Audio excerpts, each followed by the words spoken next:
তৃতীয় দিন, এই দিনও কোনো খাবার নাই, ঘরের ভিতরে কোনো খাবার নাই, কি খায়া রোজা রাখবে?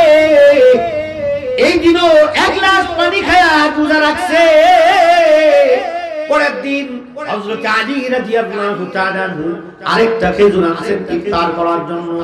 ইফতারের পূর্ব মুহূর্তে যখন বসছি, বসার পরে চারজনে চারটা টুকরা নিয়ে বসছি ইফতার করবে।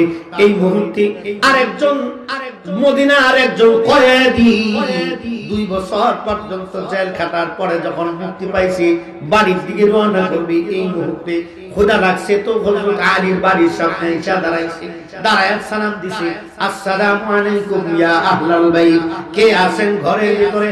যদি সম্ভব হয় আমার জন্য কিছু খাবারের ব্যবস্থা করেন। আমি হইলাম মদিনার কয়েদি, আজকে মাত্র আমি মদিনার জেলখানা থেকে ছাড়া পাইছি। যদি আপনার ঘরের ভিতরে কোনো খাবার থাকে তাহলে আমাকে একটু খাবারের ব্যবস্থা করেন। হযরত ফাতেমা মুখে দিবে, একেবারে মুখের কাছে গেছে।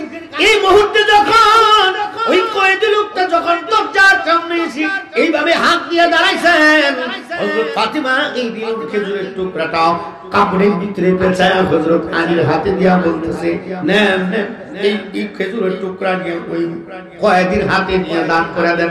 হযরত